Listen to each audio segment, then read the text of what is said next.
गुरुजी competitive exam channel पर आपका स्वागत करता हूं। आज मैं बात करूंगा आय व्यय खाते से संबंधित जो विशिष्ट मदें होती है उन पर चर्चा करूंगा। उनमें समायोजन किस प्रकार किया जाता है उस पर भी मैं बात करूंगा।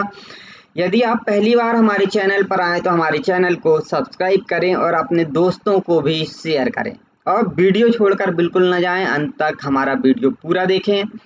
ले चलता हूं उस टॉपिक पर जिसमें चंदा सबसे प्रमुख मद होती है और यह चंदा जिसे हम सदस्यता शुल्क मेंबर फीस है, जिसका भुगतान सदस्य द्वारा वार्षिक के आधार पर किया जाता है।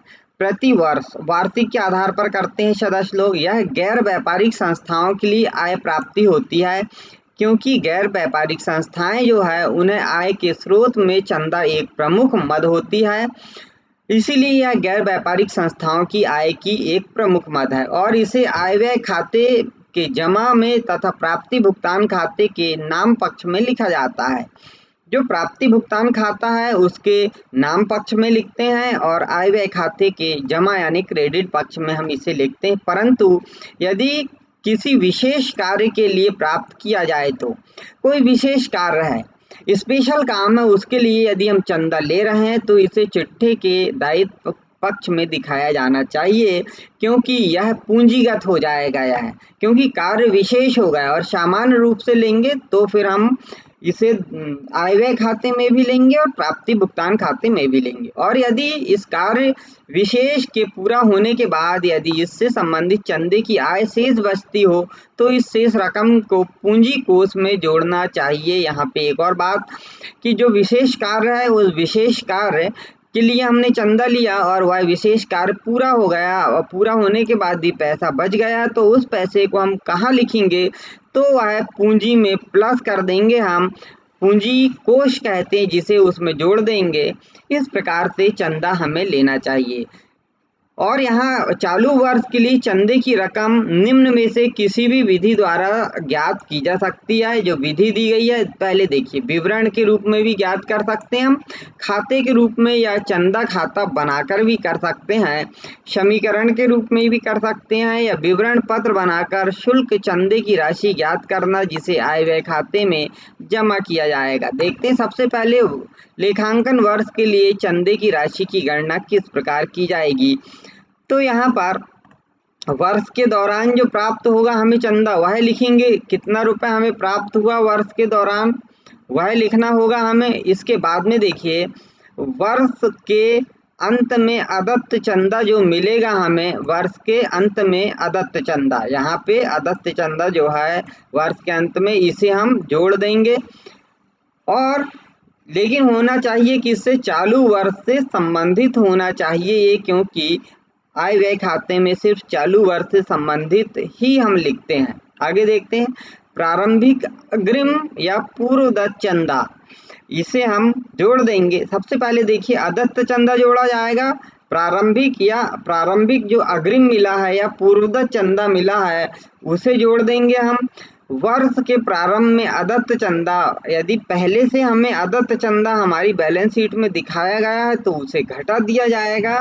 और वर्ष के अंत में प्राप्त अग्रिम चंदा, यदि अग्रिम चंदा किसी ने एडवांस दे दिया आगामी वर्ष से संबंधित कोई चंदा तो उसे भी यहाँ पे हम घटा देंगे।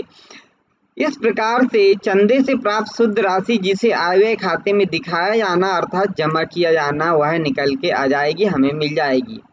तो खाते के रूप में बनाकर चालू वर्ष के चंदे को शुद्ध राशि ज्ञात करना जिसे आय व्यय खाते में क्रेडिट किया जाता है। दूसरा खाता बनाकर सब्सक्रिप्शन अकाउंट बनाकर कैसे निकालेंगे, देखो आउटस्टैंडिंग सब्सक्रिप्शन अदत्त चंदा लिखेंगे वर्तमान वर्ष का और क्रेडिट में लिखेंगे एडवांस ऑफ सब्सक्रिप्शन, जिसे हमने यहाँ पे देखिए माइनस किया था जो अग्रिम को, उसे हम यहाँ पर एडवांस को उसे हमने यहाँ पे क्रेडिट में लिख दिया। आगे देखिए यहाँ पर इनकम एंड एक्सपेंडिचर लिखा और एडवांस सब्सक्रिप्शन अग्रिम चंदा जो है उसे भी लिखा। इसी प्रकार बैंक और कैश लिखा, आउटस्टैंडिंग सब्सक्रिप्शन लिखा, चंदा लिखा। इस प्रकार से चंदे की राशि निकल के आ जाएगी। समीकरण के रूप में कैसे आएगा, S1 subscription income for the current year, SR जिसे कहा गया है subscription receive during the current year. AS से मतलब क्या है? Advance subscription at the beginning of the current year. OS1 से मतलब outstanding subscription at the beginning of the current year, और AS2 का मतलब है advance subscription at the end of the current year. इस समीकरण के रूप में भी हम इसे ज्ञात कर सकते हैं। S1 equal SR plus OS2 plus AS1 minus OS1 minus AS2।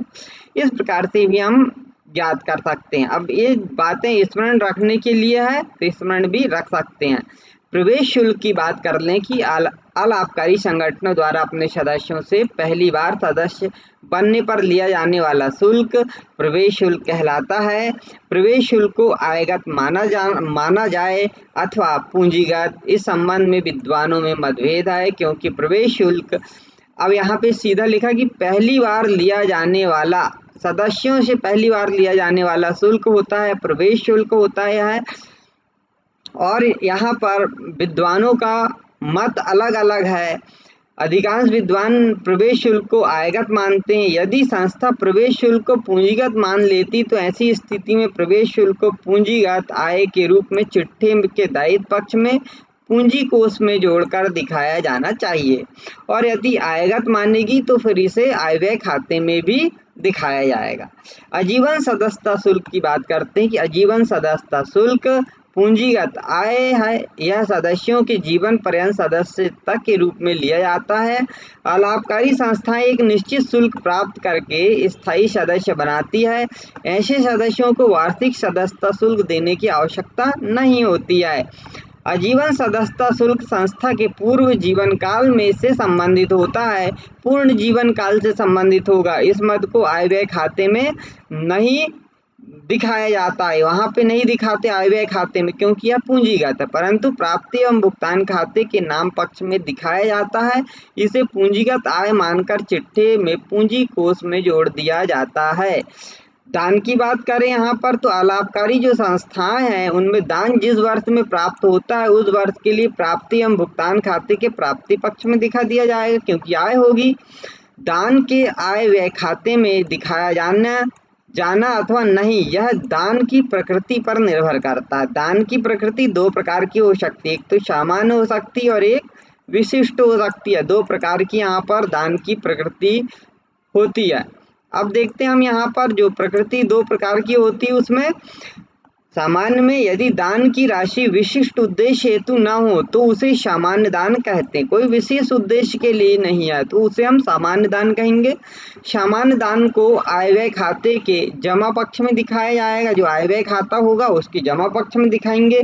सामान्य दान की राशि अधिक होने पर उसे पूंजीगत आय मानकर चिट्ठे के दायित्व पक्ष में उचित शीर्षक के अंतर्गत दिखाया जाना चाहिए, जो उचित शीर्षक होगा उसमें दिखाया जाना चाहिए। विशिष्ट दान की बात करें कि यदि दान किसी विशिष्ट उद्देश्य से ही प्राप्त हो तो उसे विशिष्ट दान कहते हैं, अर्थात जब विशिष्ट उद्देश्य के लिए प्राप्त होगा, चाहे दान हो चंदा हो, तो उसे ही हम पूंजीगत मानेंगे, नहीं तो उसे आयगत मानेंगे हम। जैसे मंदिर हेतु दान, विशिष्ट दान पूंजीगत प्राप्ति है तथा इसे चिट्ठे के दायित्व पक्ष के में उचित शीर्षक में दिखाया जाएगा। विशिष्ट होता वसीयत द्वारा मिली हुई राशि, जब वसीयत द्वारा कोई राशि क्लब आदि को मिलती है तो यह क्लब की आय होती है, परंतु इसे बार बार प्राप्त नहीं किया जाता। इसे हम बार बार नहीं प्राप्त करते क्योंकि एक ही बार मिलती है। यदि यह राशि कम हो तो इसे आय व्यय खाते में आय की ओर दिखाया जाता, क्योंकि प्राप्ति हुई है, आय हुई है। और यदि यह राशि अधिक हो तो चिट्ठे के दायित्व पक्ष में दिखाया जाता है।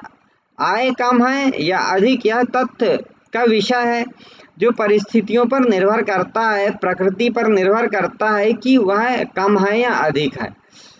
तो इस प्रकार से हमने जो कुछ विशेष मदों को देखा वो सब उनमें कन्फ्यूज़न होते हैं, इसीलिए उन पर हमने डिस्कस किए। जैसे खेल के सामान की बिक्री, पुराने समाचार पत्रों की बिक्री, पुरानी संपत्ति की बिक्री, विशेष कोष, इनकी आय एवं इनसे किए गए व्यय, और स्थिर दान कोष या समर्पित निधि की बात कर लेते हैं हम। स्थिर दान कोष या समर्पित निधि में यह बड़ी राशि होती है जो संस्था का आधार मजबूत होने में सहायता पहुंचाने के लिए दी जाती है। इसे बैंक आदि में जमा किया जाता है या नियोजित कर दिया जाता है। इसकी ब्याज आदि की आय को आयगत व्यय के लिए प्रयोग किया जाता है। इस शुल्क को चिट्ठी के दायित्व पक्ष की ओर दिखाया जाता है, पर इसकी आय को आय व्यय खाता में आय माना जाता है। तो ये था हमारा कुछ विशेष महत्वपूर्ण शब्दावली जिनको हमने आपसे डिस्कस किए। यह परीक्षा की दृष्टि से और इनके प्रैक्टिकल सवाल के लिए बहुत ही महत्वपूर्ण है, जो विशिष्ट मदें हैं। आज की इस वीडियो में इतना ही, मिलते हैं नेक्स्ट वीडियो में। नमस्कार।